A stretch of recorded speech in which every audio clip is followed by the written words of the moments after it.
Hello and welcome to Gatecrashers. Today we are exploring Gate 4. In human design, Gate 4 is the gate of answers, of logic, and the formula that calms a doubt. In this Gatecrashers episode, we explore the energy of Gate 4 through the character Otto. This series brings the human design gates to life through story, through pattern, and through lived expression.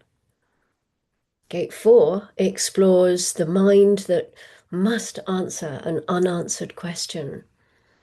It answers, or it looks at a formula that is held lightly as something to be tested. It looks at the anxiety of chaos and what actually brings relief. If you're studying human design or exploring your own chart, maybe this story will help you recognize the energy of Gate 4 in your own life. This story is called A Reasonable Chance of Rain. Otto is the man the village asks about the weather, and he has never once given an answer he didn't believe he could defend. This is not the same thing as being right, and Otto would be the first to tell you they are two very different things. But the village doesn't want defensible. It wants to know whether to bring a coat. And every morning, in fountain pen, on a small card in the window of the village shop, Otto tells them. He takes it as seriously as a man can take anything. In the hall, there's a barometer that was his father's, which he taps twice every morning in a way that means nothing to the barometer and everything to Otto. He keeps logs, 60 years of them. And from each log, each morning, he formulates the forecast. Formulates is his word. He doesn't guess. He doesn't feel it in his water. He builds the answer the way you'd build a small, reliable bridge, and he writes it on the card and puts it in the window. What people miss reading only the card is that the forecast is never, at least to Otto, a promise. It's his best formula, offered up to be tested by the only authority that matters, which is the afternoon in question. He holds his answers in the way a good scientist holds his hypothesis, firmly enough to act on, likely enough to drop.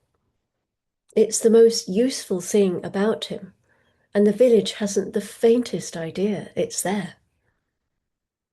When what the village does know is that Otto cannot bear an unanswered question, and the sky is the one thing that will not be filed.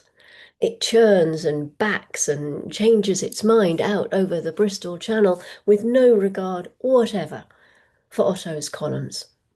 And every morning he meets the chaos with his fountain pen and tries to pin one corner of the chaos down. It's a faintly heroic way to spend a life. And also, on the bad days, it's a torment. The bad days have a name in the village, and the name is the marquee. I'm going to sneeze. One moment.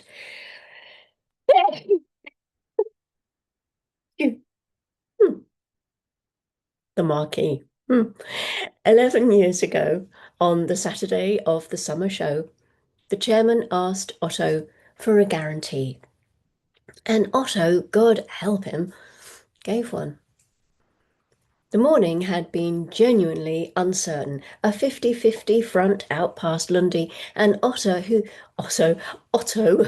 couldn't bear to stand in front of the whole committee and say, I don't know, heard himself say instead, it'll be glorious, you have my word. So up went the big marquee, without the side guys. Nobody bought the gazebos, and at 2:20, a squall came in off the sea as though it had read the programme and taken personal offence. It lifted the marquee clean off its pegs and dropped it, along with the entire Victoria sponge competition, in the duck pond. To this day, it'll be glorious is the local shorthand for a confident man about to be made a fool of. Which brings us to this year's show and a barometer that just would not commit. Otto had been up since 4. The same maddening 50-50. A band of rain out west that would either clip the village around tea time or sail straight past to spoil someone else's afternoon a county over. And not even 60 years of columns could say which it would be. The chairman rang at 7 a.m. and again at 1/2 past. Yes or no, Otto, he said, a man who wanted the sky to be a committee decision. Marquee or not, I need an answer. And Otto stood in his hall with the phone in one hand and his father's barometer in the other, and felt the old pull, the terrible, lovely pull to make the not knowing stop, to eliminate the doubt, to say, it will be glorious, and have 10 clean seconds of relief before the consequences started. He very nearly did it. What stopped him was actually the smallest thing. Through the open window, he could hear the Pearson children in the lane, the littlest one asking her sister in the carrying voice of the very young whether the bouncy castle would be still on if it rained, because she'd been thinking about the bouncy castle, she said, for ages. And something in Otto went quiet, because that was what his answer was for. Not to make him look clever, not to stop the phone ringing, but so that a child could know whether to hope, and a chairman could know whether to dig out the gazebos, and a whole village could meet the afternoon prepared instead of promised. The answer was a tool for other people to act on, and a false certainty is a broken tool, however good it feels in the hand. Boys. I can't believe I said that. I nearly kept a straight face. Keep your broken tools to yourself. So Otto took a breath and did the bravest thing a man like him can do, which is to tell the truth about the size of his own doubt. I can't promise you the sun, he said. There's a band of rain out past Lundy, and it's honestly even money whether it clips us at 4 or misses us altogether. So put the marquee up and guy it properly this time. Gazebos over the cakes and the little ones, keep the bunting dry till noon. If it misses, we've lost nothing but an hour's worrying. If it comes, we're ready, and the show goes on undercover. That's not a guarantee, it's the best I've got, and at least it's honest. There was silence on the end of the line, and then the chairman said, right, gazebos, good, good, in the voice of a man who had, against all expectation, been handed something he could actually work with. The rain clipped the village at 4:10. It came in just as Otto said it might, a brisk grey 20 minutes that sent everyone scurrying in good order rather than panic, underneath the gazebos and into the properly guyed marquee, where the Victoria sponges sat in perfect safety. The bouncy castle was deflated in good time, and it lived to bounce another day. Nobody got the glorious afternoon. Everybody got a good one. And at around 5, as the sun came back up over a damp and cheerful field, the chairman found Otto by the tea urn and said a little gruffly, well called, Otto, well called. Otto turned the phrase over all evening, like a man who'd been handed something rare, which he had. There is another kind of weatherman that you'll find in the village. You'll actually find him in the snug of the Anchor most evenings, and his name is Reg.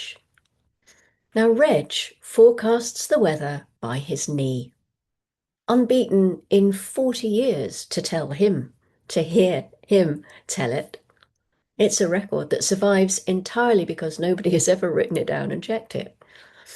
He also does the cows, the colour of the sunset, and a rhyme about a red sky. And he's certain it's foolproof, and he couldn't, if you pressed him, actually finish it. He is never uncertain. That's the whole of Reg. Ask him if it'll rain and he'll tell you at once. Ask him again on the way out and he'll tell you exactly the opposite, with exactly the same conviction and no memory of the first time he mentioned it. He's sometimes right, often enough to keep the legend going, because a stopped clock and a confident man have that much in common. But he never knows which of his certainties was the right one, because he never writes anything down to find out. He doesn't keep lists, so he can't check his patterns. Most of us are a bit of readiness, I guess. The part that grabs the loud, sure answer because the not knowing is really uncomfortable. Now, this is gate 4, the gate of formalization up in the ajna where the mind makes its concepts.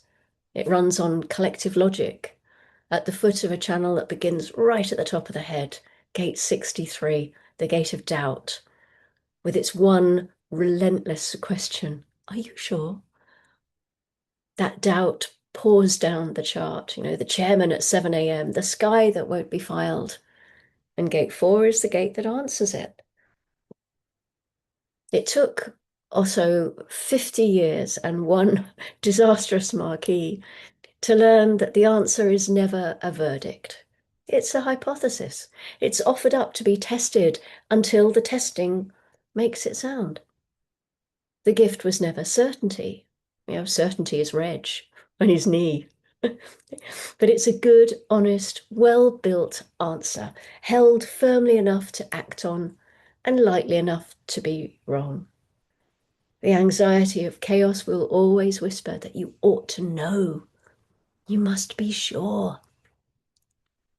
The whole art is answering anyway and letting the afternoon play out. Otto is at his station at 4 a.m. the next morning, tapping his father's barometer twice and writing the day's card. Bright start, cloud building from the west, a shower possible after 5, but I'd not cancel anything for it. This is not a promise. It never was. It's just the best that Otto has, offered up to be tested by tea time. And on the days it's wrong, he'll know exactly why, and tomorrow's column will be all the better for it. Thank you for joining me to explore Gate 4, maybe in a slightly different way from how you're used to. I hope you enjoyed this. And if you didn't, please don't leave me a nasty message underneath my video. Just move on. It's fine. I'm not for everyone. And yeah, love yourself wildly, please. Whatever you thought of this, love yourself wildly. And as always, go gently.